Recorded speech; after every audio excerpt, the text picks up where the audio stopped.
All right, guys, we're gonna get straight into this one. I'm not gonna bore you guys with any long intro or anything like that. We're just gonna do some chatterbait fishing. Got the new rod. Got a chatterbait tied on, green pumpkin. Old reliable. We got a lot of vegetation here. And actually the other day, me and my buddy made a trip to Connecticut. So I did fish this rod already. There wasn't that much vegetation there, so really didn't get to put it through its paces all that well. Didn't get any fish on it.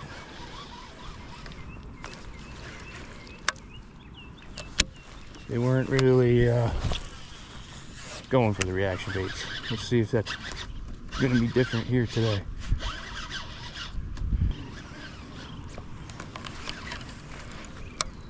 I would also like to say, if you watched part 1 of this video, you would probably recall that in reference to this reel that I'm currently fishing with, I called it a cheapo. It's gonna clarify what I meant. This reel is normally $180. I only paid $130 for it. So I would actually say it's more of a mid-range reel, not a cheapo. I didn't realize it was on sale. I thought it was regularly $130. And usually, for me, anything under that $150 price range is going to be quote-unquote a cheapo. That doesn't mean it's bad.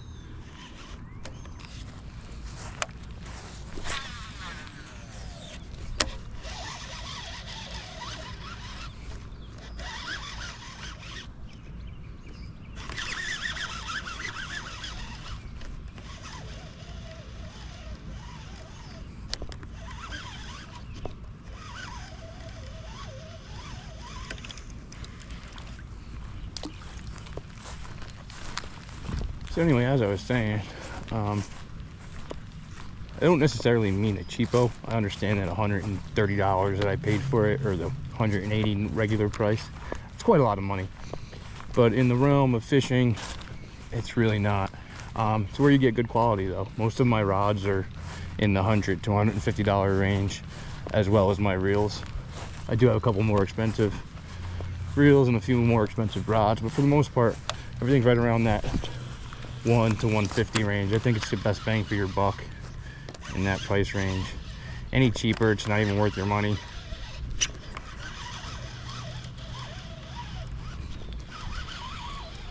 And unless you're spending, you know, a few hundred on each, like 300 on a reel, 300 on a rod, there's not much benefit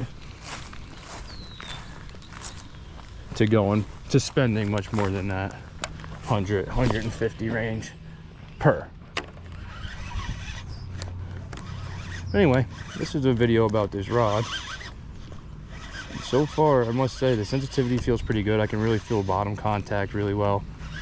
It's a regular taper, regular action, heavy power, which that's how it's listed. Usually you'd see moderate. I don't know if that's a thing that maybe they say in Japan. Maybe they refer to their moderate rods as regular action, but I do believe this is an equivalent action to a moderate. But you know, even having that parabolic bend, being a glass rod, that heavy power, there's still enough backbone to get it right through this vegetation. And like I said, yesterday when I fished this rod for the first time, we were in mostly open water. There wasn't a lot of vegetation. I mean, we were fishing up along the bank, so I put it through its paces around wood. For whatever reason, not a lot of grass, not a lot of aquatic vegetation at all.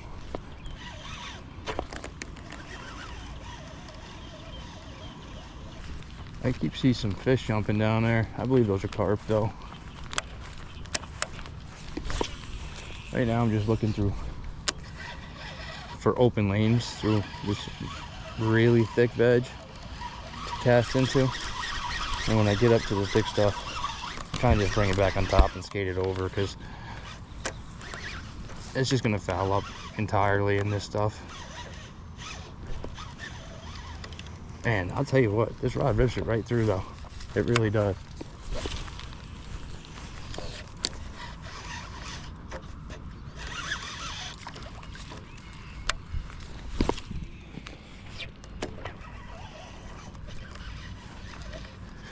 See, I was always fishing my chatterbaits on a medium heavy moderate action, and that was the one problem I felt I had, was that moderate action made it hard to rip through really thick vegetation. This heavy power, even though it's comparable to a moderate action, having that extra backbone makes more difference than I thought it would have, to be honest. Than I would have thought it would have.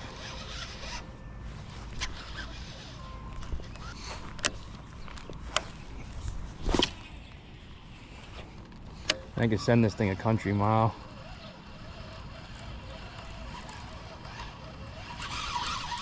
Which, the lighter action helps with that too. You get a lot of flex.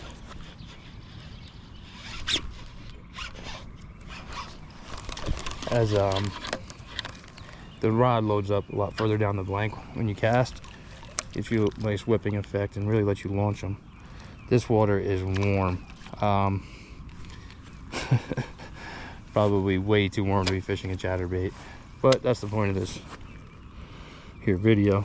So I'm gonna struggle here with this bait so we can give this rod a fair shakedown.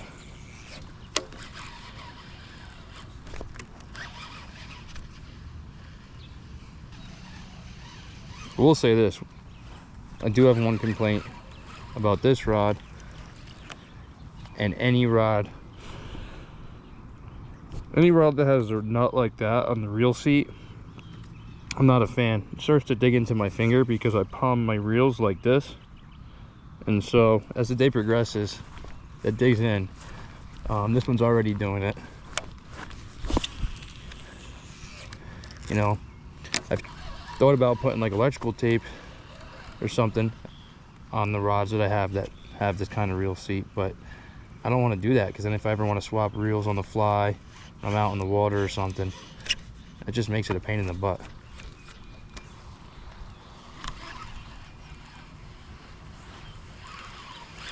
So I'm not gonna do that.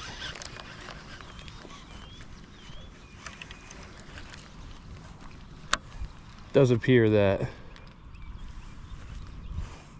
less and less companies are using this style, so it's I'm probably not the only one who holds that complaint, or who raises that complaint rather. This rod is older. I mean, I think this rod came out 6 or 7 years ago. Which reminds me, I don't even think I've said the name of the rod in this video. If you watch part 1 you would know, but if not, you're probably in the dark. This is the Daiwa DX Type H. It's a fiberglass composite, so it's part graphite, part fiberglass. 7.3 heavy power, regular action. That was probably a carp that jumped, but we're gonna find out.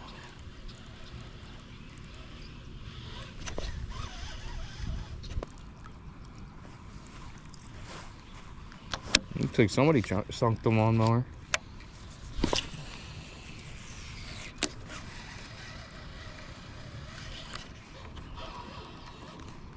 Here comes a little sun shower.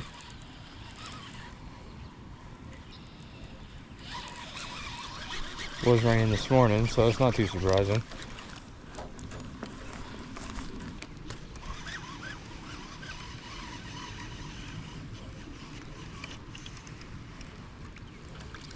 Well, I'll tell you what we're gonna do. We're gonna make our way back towards the car. We're not gonna call it just because of a little rain. However, I have a lot more confidence. I've caught a lot more fish at the smaller pond that exists on the same property. We're actually on a college campus. So yeah, we're gonna head over there, fish there. That way, if it starts to really downpour, pour harder than this. We're closer to the truck as well, closer to the van.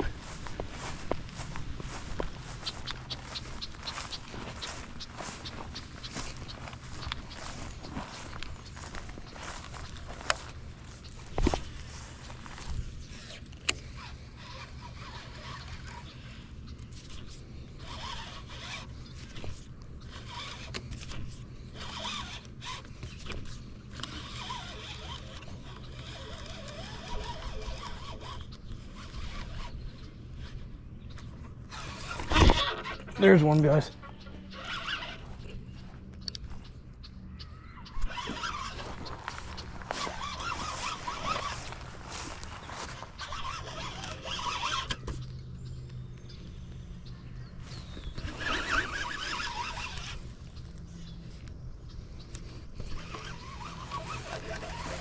Get right off. There ain't no fish in there.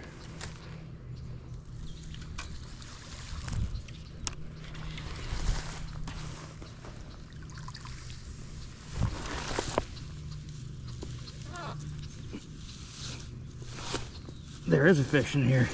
I can't believe he stayed on.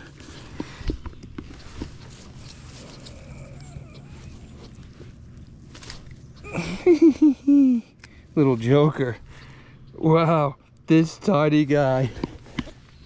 Along with all this grass.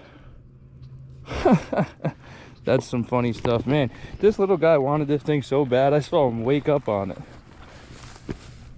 He crushed it. I saw him come from way out for it. And there he goes. Back to get big and feisty.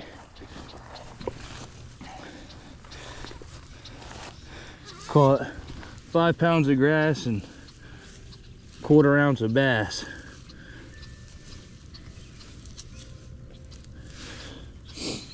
Maybe a 1/4 pound, but oh yeah. Hey, anyway, it's a good testament to the rod. We're out here flipping with a fiberglass rod. May as well be flipping. That was like flipping grass mats right there. Wowzers. All right. Well, there you have it. This rod is pretty solid.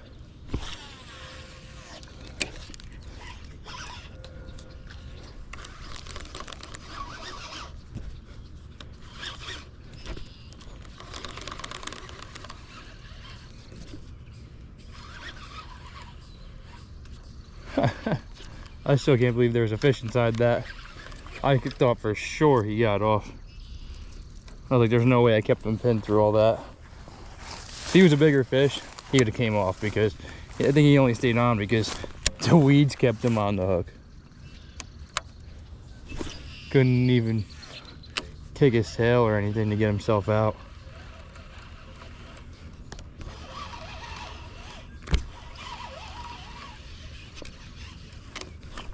Alright guys, so that's gonna about sum it up for today. Unfortunately, we only got one fish. We only fished for 45 minutes, but we did get one. We got more grass than fish, but we did get one. It's starting to shower. I mean, as you guys could probably see. And you might be able to tell, I'm also already soaked. And I'm not really in the mood to be soaked right now. So, we're gonna call it. First impressions on the rod all seem to be correct. My only complaint is that reel seat nut, if that's even what it's called. Someone let me know in the comments below if that's not what it's called. I mean, you guys know what I'm talking about. Digs into your finger a little bit. That's a flaw of many rods, any that utilize that style nut. But other than that, it's really a great rod. It was on sale for $103 when I purchased it, but normal price is $130. It's worth that all day. I don't care how long ago it came out. I think it's still a good purchase today. I would recommend it to anyone. Obviously, we're gonna have to see. Time will tell how it holds up. But I've now had it in some open water lake scenarios, and as you guys just saw, in some very, very heavily vegetated pond situations, and it performed phenomenal. It's got enough bend to where the action feels good. I mean, I can see in the water the chatterbaits action is just phenomenal with that rod. Sensitivity, you can tell when you're on the bottom, you can tell when you're on grass, you can tell when you're on hard bottom versus soft instantly. There's no guessing when it comes to this one. That being said, I would definitely, like I said, I would definitely recommend this rod to anyone who's looking for a chatterbait specific rod, doesn't want to break the bank. If you're a fan of Daiwa, definitely grab this one. It does not disappoint. I don't know why this rod is not more popular. I'm sorry if the audio is terrible. Like I said, it's utterly downpouring right now.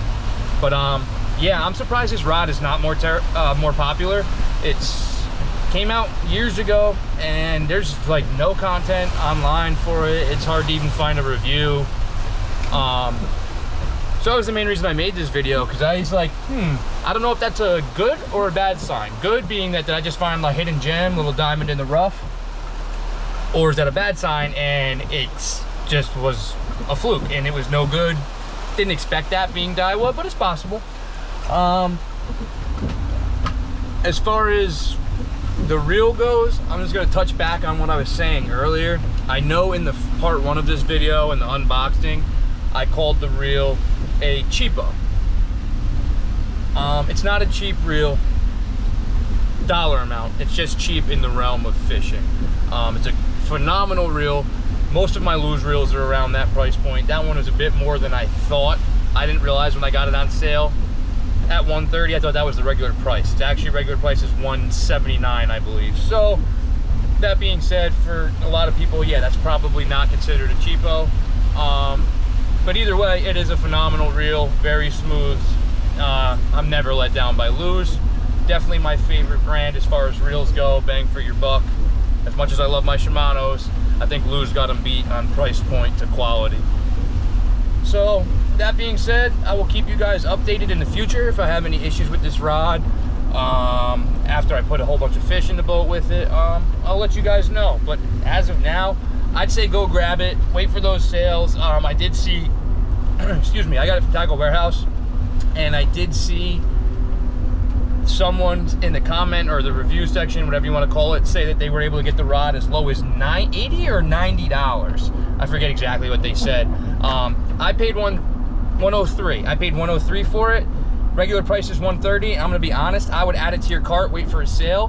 But if you're looking for a vibrating jig rod right now, I think it's worth it even at this full price point. I just gotta be honest. But I guess I'll let you go rather than keep rambling.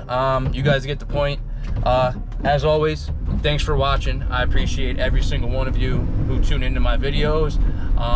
If you do me a favor and drop a like, leave a comment below, and definitely subscribe if you have yet to do so. I appreciate you all. I'll see you in the next one.